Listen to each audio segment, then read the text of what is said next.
Ucapan Anies Baswedan soal IKN kini terbukti, publik Jokowi mana bisa. Mas Anies sebagai mantan gubernur Jakarta kan dulu ya, ini kan banyak efisiensi mas di lembaga gitu kan. Oke, nggak mau nih. Buat IKN imbasnya mas kan sebagai calon ibu kota. Saya udah ngomong dari dulu soal IKN. Berarti no komen ya? No komen. Pakai yang sudah pernah saya katakan. Pak Anies, buku memenangkan Indonesia sudah tamat dibaca mas? Ini soal sumber daya yang kita miliki. Kita punya sumber daya yang terbatas, yaitu namanya anggaran. Lalu kita punya kebutuhan yang banyak. Pertanyaan kita, dengan sumber daya terbatas, kebutuhan yang banyak, yang mana yang mau dibiayai? Oh, kita punya keinginan A, B, C, D, tapi keinginan itu belum tentu kebutuhan. Betul tidak? Nah, menurut kami yang harus dibiayai sekarang adalah yang menjadi kebutuhan.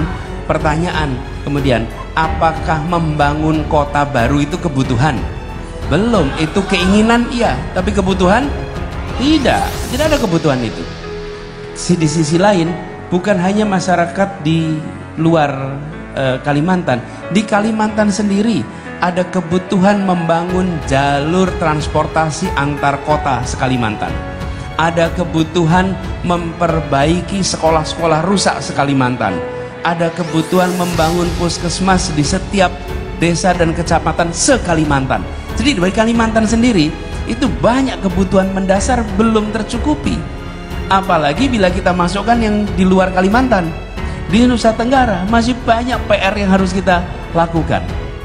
Karena itulah kenapa saya melihat alokasi anggaran kita itu sebaiknya digunakan untuk kebutuhan-kebutuhan yang urgen, kebutuhan-kebutuhan mendasar, supaya bisa dirasakan manfaatnya oleh orang banyak. Tapi kalau kita membangunnya hanya satu titik, satu kota, yang merasakan manfaat adalah aparatur negara. Yang nanti menikmati gedung-gedung itu siapa? Aparatur negara, bukan rakyat. Karena itulah kami melihat dana ini jauh lebih banyak, lebih baik bila dimanfaatkan untuk kepentingan rakyat banyak. Oleh sebab itu perlu yang namanya pemerataan. Bukan Jawa sentris tetapi Indonesia sentris. Kenapa infrastruktur itu dibangun banyak sekali di luar Jawa? Ya karena untuk pemerataan, untuk mendorong agar PDB ekonomi itu bisa keluar dari Pulau Jawa. Ini untuk mewujudkan yang namanya keadilan sosial bagi seluruh rakyat Indonesia. Ketika tujuan membangun kota baru dan ibu kota baru adalah dengan alasan pemerataan, maka itu tidak menghasilkan pemerataan yang baru. Mengapa? Karena itu akan menghasilkan sebuah kota baru yang timpang dengan daerah-daerah yang ada di sekitarnya. Jadi antara tujuan mau memeratakan Indonesia tidak. Kalau mau meratakan Indonesia, maka bangun kota kecil menjadi menengah, kota menengah menjadi besar di seluruh wilayah Indonesia. Bukan hanya membangun satu kota di tengah-tengah hutan. Karena membangun satu kota di tengah hutan itu sesungguhnya menimbulkan ketimpangan yang baru. Jadi antara, sekali lagi nih, antara tujuan dengan langkah yang dikerjakan itu tidak nyambung. Nah, kami melihat di sini problem. Ini problem. Karena itu ini harus dikaji secara serius. Karena tujuan kita yang saya sampaikan tadi, Indonesia yang setara, Indonesia yang merata. Argumennya sama. Tapi menurut kami langkahnya bukan dengan membangun satu kota, tapi justru dengan membesarkan semua kota yang ada di seluruh Indonesia. Seluruh rakyat Indonesia, dengan ini saya mohon izin untuk memindahkan ibu kota negara kita. Ini bukan keputusan presiden saja, tetapi juga keputusan seluruh rakyat Indonesia. Ketika kita memiliki masalah yang masih urgen di depan mata kita, di Kalimantan sendiri kebutuhan untuk membangun sekolah yang rusak sangat banyak. Membangun kereta api atau jalur tol antar kota di Kalimantan itu urgen. Yang merasakan dari uang itu siapa? Rakyat. Sementara yang kita kerjakan